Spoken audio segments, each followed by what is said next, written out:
வணக்கம். மற்றொரு கண்ணோட்ட நிகழ்ச்சியினூடாக இணைந்திருக்கின்றோம். தமிழரசு கட்சியின் இறுதி பொதுக்குழு கூட்டப்பட்ட போது சாணக்கிய நம்பி எமது கட்சியிலே இல்லை. தற்போது திட்டமிடப்பட்ட நிகழ்ச்சி நிரலின் கீழ் உளவாளிகள் கூட்டம் தமிழரசு கட்சியின் அரசியல் குழுக்களுக்குள் உள்நுழைக்கப்பட்டுள்ளார்கள் என தமிழரசு கட்சியின் முன்னாள் நாடாளுமன்ற உறுப்பினர் சிவமோகன் தெரிவித்துள்ளார். வவுனியாவில் உள்ள அவரது அலுவலகத்தில் இடம்பெற்ற ஊடக சந்திப்பிலே அவர் இந்த விடயத்தை தெரிவித்துள்ளார். அவர் மேலும் தெரிவிக்கும் போது, தமிழரசு கட்சியில் அரசியல் குழுவில் சுமந்திரன் ஆதரவாளர்கள் தான் அதிகம் காணப்படுகின்றார்கள்.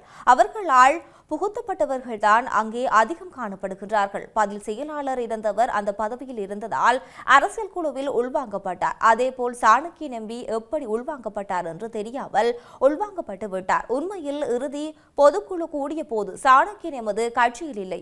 எப்படி அரசியல் குழுவில் உள்வாங்கப்பட்டார் என்பது எமக்கு தெரியாது. அது மர்மமாகவே இருக்கின்றது என தெரிவித்துள்ளார். இது உளவாளிகளில் ஊடுருவல் திட்டமிடப்பட்ட நிகழ்ச்சி நிரலின் கீழ் உளவாளிகள் கூட்டம் உள்நுழைக்கப்பட்டுள்ளது.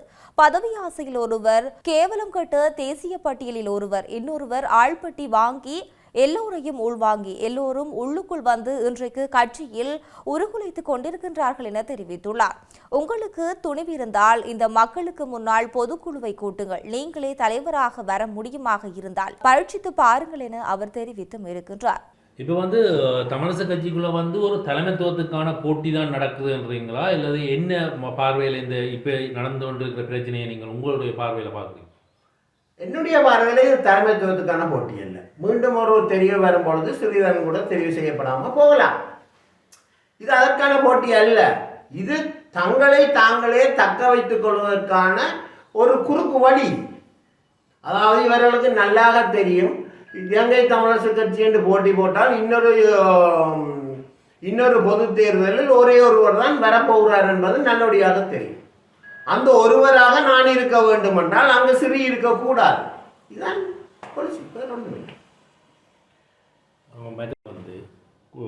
சுமந்திரன் ஆதரவாளர்கள் தான் அதிகமாக இருக்கிறார்கள் என்கின்ற ஒரு கருத்து பலமாக இருக்கிறது. இவர்களால் புகுத்தப்பட்டவர்கள் தான் அங்கே உள்ளே இருக்கிறார்கள். அப்படியாக சொல்ல போனால் பதில் செயலாளராக இருந்தவர் பதில் செயலாளராக இருந்ததால் அங்கு அரசியல் குழு உள்வாங்கப்பட்டார். சரிதானே? அதே போல் சாணக்கிய நம்பி எப்படி உள்வாங்கப்பட்டார் என்பதை தெரியாமல் உள்வாங்கப்பட்டு விட்டார். உண்மையில் சாணக்கியன் நமது இறுதி பொதுக்குழு கூடிய பொழுது சாணக்கியன் நமது கட்சியிலேயே இல்லை. எப்படி உள்வாங்கப்பட்டார் என்பது எனக்கு உண்மையாக தெரியாது. பெரிய ஒரு மர்மமாகத்தான் இருக்கின்றது. அதே போல் நான் அதானே சொல்லிவிட்டேன், இது உளவாளிகளின் ஊடுருவல் திட்டமிட்ட ஒரு நிகழ்ச்சி நிரலின் கீழ் ஒரு உளவாளிகள் கூட்டம் உள்நுழைக்கப்பட்டிருக்கின்றது. பதவி ஆசையில் ஒருத்தர், கேவலங்கட்ட தேசிய பட்டியல் ஒருத்தர், இன்னொரு ஆள் பெட்டி வாங்கி எல்லாரும் உள்வாங்கி உள்ளுக்க வந்து இன்றைக்கு இந்த கட்சியை ஒரு கிளர்ச்சி பண்ணி நிற்கணும். உங்களுக்கு துணிவு இருந்தால் இந்த மக்களுக்கு முன்னால் பொதுக்குழுவை கூட்டுங்கள். நீங்களே தலைவர்களாக வர முடியுமா என்றால் பரீட்சித்து பாருங்கள். மற்றதாவது எதிர்க்கட்சித் தலைவர் சஜித் பிரேமதாசவின் உலக ஆரோக்கியம் தொடர்பில் அரசாங்கம் கேள்வி எழுப்பியுள்ளது. புதிய கல்வி சீர்திருத்தங்கள் தொடர்பாக சஜித் முன்வைக்கும் கோரிக்கைகளுக்கு பதிலளிப்பதற்கு முன் அவரது மனநிலையை முதலில் ஆராய வேண்டும் என ஊடகத்துறை அமைச்சர் நலிந்த ஜெயதிச தெரிவித்துள்ளார். களுத்துறை பகுதியில் ஊடகங்களுக்கு கருத்து தெரிவித்த போதே அமைச்சர் இந்த விடயத்தை தெரிவித்துள்ளார். முன்மொழியப்பட்ட கல்வி சீர்திருத்தங்களை மாணவர்களுக்கு அறிமுகப்படுத்த வேண்டாம் என கோரி எதிர்க்கட்சித் தலைவர் முன்னதாக மத்துகம பகுதியில் அமைந்துள்ள CWW கனகரா சிலை அருகில் போராட்டத்தில் ஈடுபட்டிருந்தார் என கூறப்பட்டுள்ளது. இவ்வாறு இருந்த போதிலும் அதே கல்வி சீர்திருத்தங்களை உடனடியாக நடைமுறைப்படுத்த வேண்டும் என தற்போது அரசிடம் அவர் கோருவது நகைப்புக்குரியதாகும் என அமைச்சர் குறிப்பிட்டுள்ளார். இந்த கல்வி சீர்திருத்தங்கள் தாமதமின்றி நடைமுறைப்படுத்தப்படாவிட்டால் எதிர்காலத்தில் சஜித் பிரேமதாச போன்ற நபர்கள் உருவாகும் அபாயம் உள்ளது என தெரிவித்துள்ளார். அதனால் தான் இந்த சீர்திருத்தங்களை கட்டாயமாக முன்னெடுக்க வேண்டிய அவசியம் உள்ளது என அமைச்சர் சுட்டிக்காட்டியும் இருக்கின்றார். புதிய கல்வி சீர்திருத்த திட்டம் இன்றைய தினம் தொடக்கம் 1ஆம் தரத்தில் நடைமுறைப்படுத்தப்படும் எனவும் அதன்படி 6ஆம் வகுப்பு தவிர்ந்த பிற வகுப்புகளுக்கு கட்டங்கட்டங்களாக இந்த சீர்திருத்தங்கள் அறிமுகப்படுத்தப்பட உள்ளதாக அவர் தெரிவித்துள்ளார். இந்த செயல்முறை கல்வி அமைச்சும் தேசிய கல்வி ஆணைக்குழுவும் இணைந்து முன்னெடுக்கப்பட உள்ளதுடன் அதற்கான திட்டங்கள் தற்போது தயாராகி கொண்டிருப்பதாக அமைச்சர் குறிப்பிட்டும் இருக்கின்றார். எதிர்க்கட்சித் தலைவர் முன்வைக்கும் விமர்சனங்களுக்கு பதிலளித்த அமைச்சர், புதிய மொடியூல்கள் 147 பிரச்சினைகள் உள்ளன என சஜித் பிரேமதாச கூறுவது ஆதாரமற்ற குற்றச்சாட்டு என சுட்டிக்காட்டியுள்ளார். சஜித் பிரேமதாச அவர்களின் தாளத்துக்கு ஏற்ப நாம் செயல்பட முடியாது எனவும், அவர் கூறும் கருத்துக்களிலிருந்து இந்த மொடியூல்களை அவர் வாசித்தாரா என்பதே சந்தேகமாக உள்ளது எனவும் அமைச்சர் நலிந்த ஜெயதீச மேலும் குறிப்பிட்டுள்ளார். மற்றொன்றாக, ரணில் விக்ரமசிங்க கைது செய்யப்பட்டு சிறையில் இருந்த பின்னர் உடல்நிலை பாதிப்பால் வைத்தியசாலையில் அனுமதிக்கப்பட்டு தீவிர சிகிச்சை பிரிவில் தங்கியிருந்து புத்தகங்கள் வாசிப்பதன் மூலம் பொது சொத்து துஷ்பிரயோகம் செய்யப்பட்டுள்ளதாக குற்றம் சுமத்தப்பட்டுள்ளது. முன்னாள் ஜனாதிபதி ரணில் விக்ரமசிங்கவுக்கு எதிராக நடைபெற்று வரும் விசாரணைகளை ஒரு மாதத்துக்குள் முடித்து வழக்கு தொடர நடவடிக்கை எடுக்கப்படும் என சட்டமா அதிபர் நேற்று கொழும்பு கோட்டை நீதவான் நீதிமன்றத்தில் தெரிவித்திருந்தார்.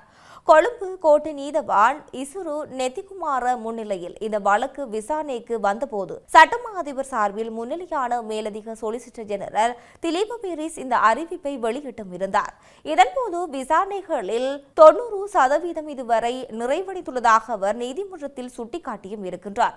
குறித்த வழக்கு விசாரணையின் போது முன்னாள் ஜனாதிபதி செயலாளர் சமன் ஏகநாயக்க தொடர்பாகவும் விசேட தீர்வு அறிவிக்கப்பட்டதுடன் எதிர்வரும் பிப்ரவரி மாதம் 11ஆம் தேதி வரை அவரை விளக்கமறியலில் வைக்க உத்தரவிடப்பட்டுள்ளது. வழக்கு நடவடிக்கைகளின் ஆரம்பத்திலேயே விசாரணைகள் அதிகாரிகளின் சார்பில் கருத்து தெரிவித்து மேலதிக சொலிசிட்டர் ஜெனரல் சந்தேக நபரான ரணில் நீதிமன்றத்தில் ஆஜராகியுள்ளாரா என்று வினவியுள்ளார். இதன்போது அவர் பிரதிவாதி கூண்டில் அமர்ந்திருப்பதாக பிரதிவாதி தரப்பு சட்டத்தரணிகள் தெரிவித்துள்ளனர். இருப்பினும் இதற்கு எதிராக கருத்து தெரிவித்த திலீப பீரிஸ் சந்தேக நபர் நீதிமன்றத்தில் அமர்வதற்கு அதற்கு முன் அனுமதி பெறப்பட வேண்டும் என வலியுறுத்தியுள்ளார். நீதிவானும் அந்த நிலைப்பாட்டை ஏற்றுக்கொண்டு நீதிமன்றத்தில் அமரும்போது உரிய நடைமுறையை பின்பற்ற வேண்டும் என வலியுறுத்தியதாக தெரிவிக்கப்பட்டும் இருக்கின்றது. முன்னதாக ரணில் விக்ரமசிங்கே கைது செய்யப்பட்ட போது அவருக்கு பிணையில் செல்ல அனுமதிக்கப்பட்டு பின்னர் உடல்நிலை குறித்து முன்வைக்கப்பட்ட விடயங்கள் தொடர்பாக நீதிமன்றத்தில் கடுமையான விமர்சனத்தை முன்வைக்கப்பட்டுள்ளன. மாரடைப்பு ஏற்பட்டதாக கூறி பிணையில் சென்ற ரணில் தேசிய வைத்தியசாலையில் தீவிர சிகிச்சை பிரிவில் தங்கியிருந்து புத்தகங்களை வாசிப்பதன் மூலம் பொது சொத்தை துஷ்பிரயோகம் செய்துள்ளார் என மேலதிக சொலிசிட்டர் ஜெனரல் நீதிமன்றத்தில் சுட்டிக்காட்டியும் இருக்கின்றார். அதே நேரத்தில் இந்த வழக்கில் அடிப்படையாக அமைந்த வெளிநாட்டு பயணம் தொடர்பில் குற்றப்புலனாய்வு திணைக்களம் லண்டனில் உள்ள இலங்கை தூதரகம் முன்னாள் அதிகாரிகளிடம் வாக்குமூலங்கள் பெற்றுள்ளது.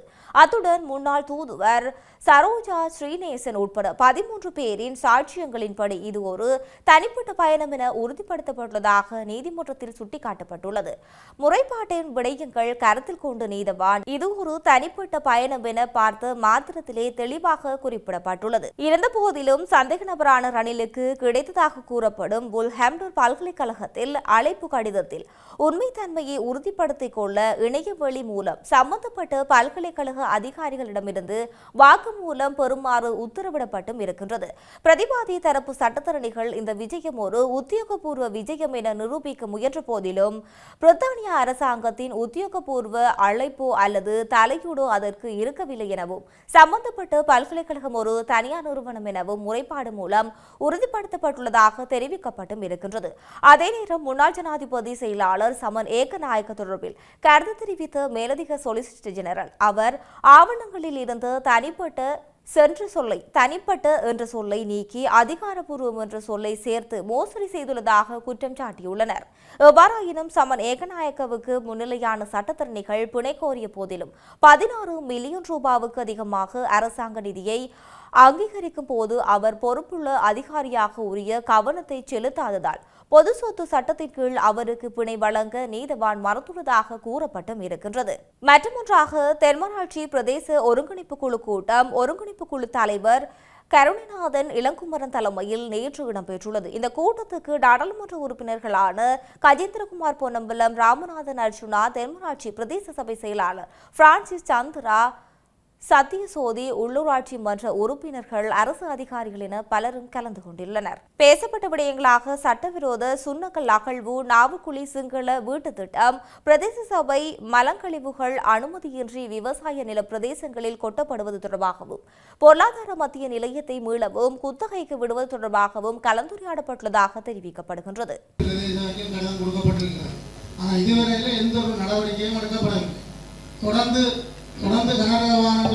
இல்ல அந்த வீதியில கனரா வாகனம் பாவிக்கலாதான். இதில் கனகம் வாகனம் பாய்க்கிறதுக்காக அவர்கள் எங்களுக்கு அந்த ரோட் இழப்பீட்டுக்காக பண வைப்பு செய்துள்ளார்கள். அதில் அந்த வீதியை பயன்படுத்தினாவே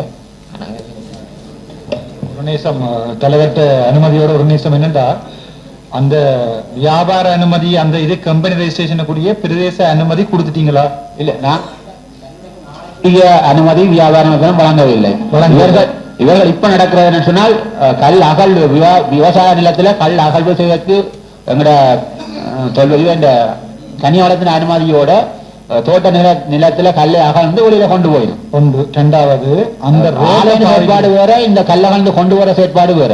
அந்த ரோட்டுக்குரிய அனுமதிய எங்களோட கனியாளமும் சுற்றார அதிகார சபையும் வழங்கி இருக்கிறதால அதை அகழ்ந்து கொண்டு வராத எங்களுக்கு ரோட் டேக்ஸ் கட்டினோம். அந்த லோட்டுக்குரிய அதே நீங்கள் கட்ட விட்டு நீங்கள் அதை நீங்கள் இப்ப என்னென்றால் அது அனுமதி இல்லாம அகலினம். நீங்க இப்ப என்னன்னா அவன் கல்லுடைக்கிற ஆலைக்கு தான் அட்மிஷனை கொடுக்க ஒரு நிமிஷம் நான் கேட்கறது பிள்ளைண்டா சொல்லுங்க. கல்லுடைக்கிற ஆலைக்கு அட்மிஷன் பெர்மிஷனை கொடுக்கல நீங்க. ஆனா ரோட்டை பாவிக்கிறது கொடுத்தா அவன் அகழ்வு செய்து கொண்டு போவாங்க தானே. போட்ட பாவிக்கிறதுக்குரிய வெப்ப பணத்தை வேண்டாமே விட்டுருக்கோம். நீங்கள் கௌரவ பாராளுமன்ற நாங்கள் கல்லுடைக்கும் ஆலைக்கான வியாபாரத்தை தான் தடுத்து வச்சிருக்கிறோம். பின்பாக விவசாய நிலம்னு சொல்லி அந்த தனியார் தனியாளத்துக்கு விண்ணப்பிச்சு அதுக்கான விண்ணப்பத்தை ஆடி ஆழம் வரைக்கும் அகலாம். அதே வரைக்கும் கண்காணிக்க வேண்டும். எனக்கு தெரியாது 2-3 அடிக்கு மேல அகலையில அது 2 அடி. அது அந்த நிறுவனம் அனுமதி கொடுத்துருக்கீங்க. ஓ ஓ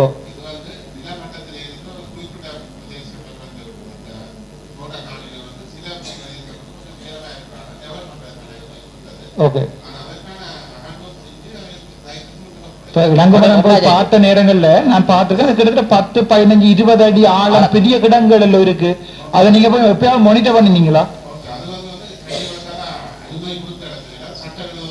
சரி, அதை நீங்க கனியவளத்தால போய் முடப்பாடு போட்டீங்களா போலீஸ் ஸ்டேஷன்ல? கேஸ் போய்கொண்டிருக்கு. கேஸ் போய்கொண்டிருக்கத்தக்கனே கல் அகழ்வு செய்யணுமா?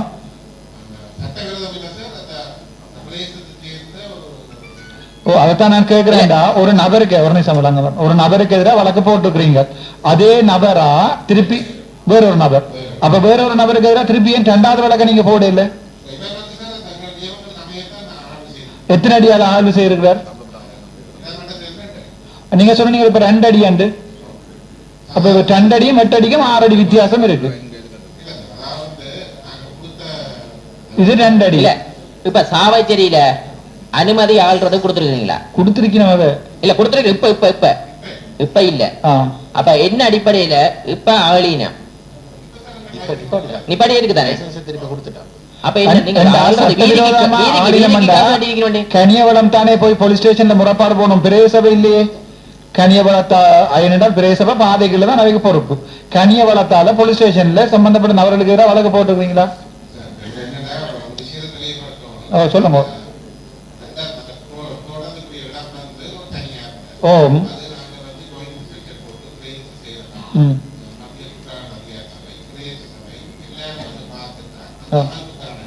எத்தனை அடிக்கு இப்ப எத்தனை மாதிரி அடி அகல் செய்யணும்? அப்ப எங்க இருந்து அந்த இதை வந்து இப்ப கல் எடுக்கணும். இப்ப நீங்கள் அனுமதி கொடுக்கலன்னு சொல்றீங்க. அப்ப உங்களுக்கு பாதைக்கு பெர்மிஷன் எடுத்தது எங்க, எந்த காணியில இருந்து கல் கொண்டு போறதுக்கு? அகழ்வு செய்த கல்லை வந்து அந்த காணிக்கு களஞ்சியப்படுத்தி வச்சுட்டு இப்ப எடுத்துக்கொண்டு போயிடும். பிறகு அது 8 அடி வரைக்கும் அகழ்வு செய்துதானே இருக்கணும். மற்றது உலக பொதுமக்கள் முறைப்பாடு செய்யணும். போலீஸ் ஸ்டேஷன்ல வழக்கு போது பெரிய சபையில் இருக்கிற உறுப்பினர்கள் சொல்லி நம்ம அகலினம் என்று நீங்க சொல்றீங்க. நீங்க மொழிட்ட பண்ற நேரில் அகல மாட்டோம் தானே. நாங்க அப்படி கொண்டு போறதுக்கு பொமிட் தேவையா? இந்த கண்டகல்லு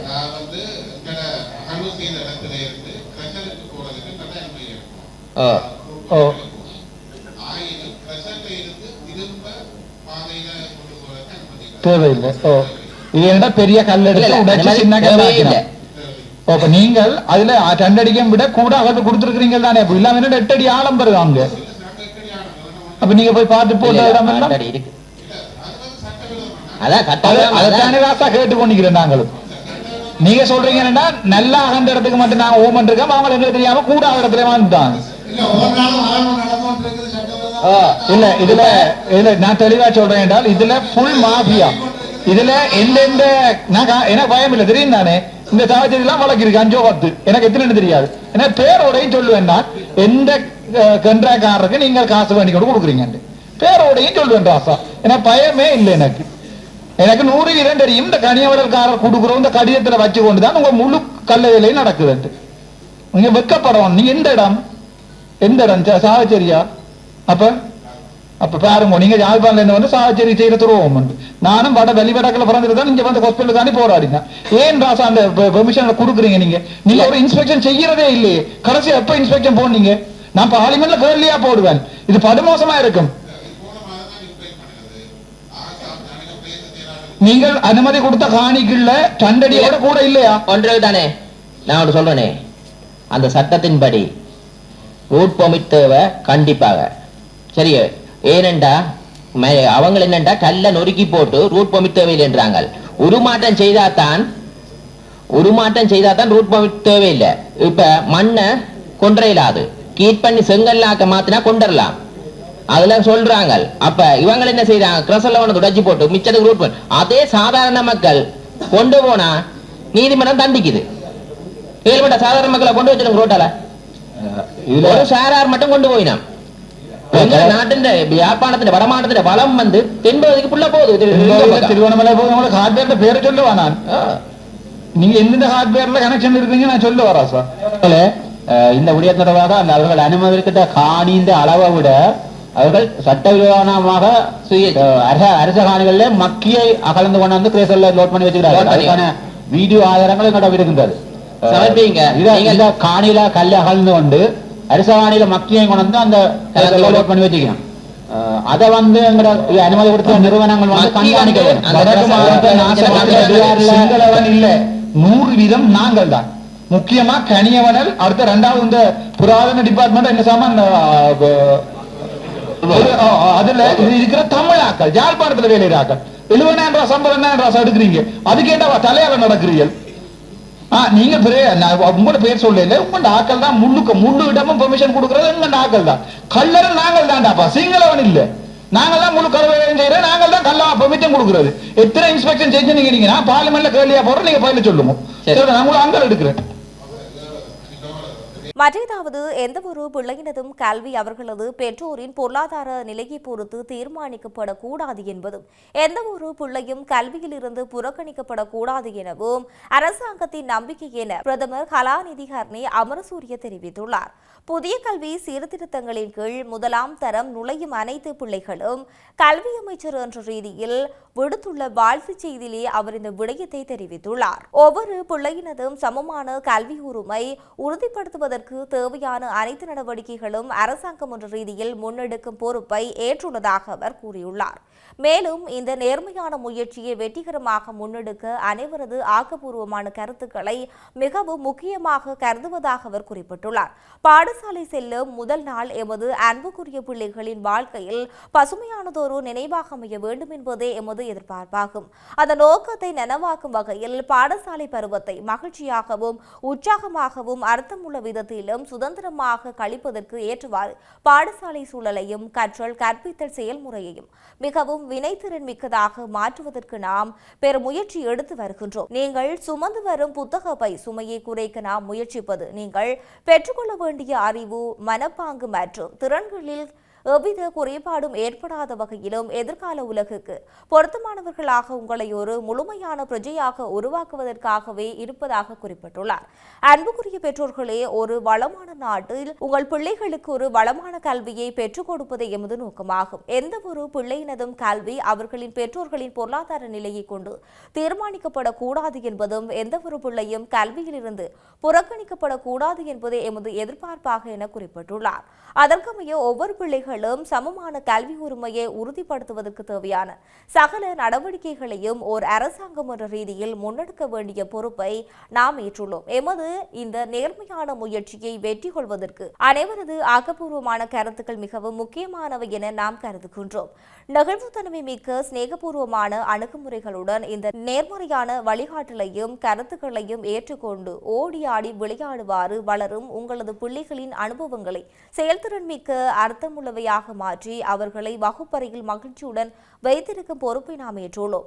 அன்புக்குரிய பிள்ளைகளே, தாயின் மடியில் இருந்து விலகி ஆசிரியரிடம் பெற்றோரின் அரவணைப்புக்கு வரும் உங்கள் அனைவரது எதிர்காலமும் எல்லா விதத்திலும் வெற்றி பெற வேண்டும் என மனதார வாழ்த்துவதாக இவர் குறிப்பிட்டுள்ளார். இவை இவ்வாறு இருக்க நாம் மற்றும் ஒரு கண்ணோட்ட நிகழ்ச்சியினூடாக இணைந்திருக்கலாம். வணக்கம்.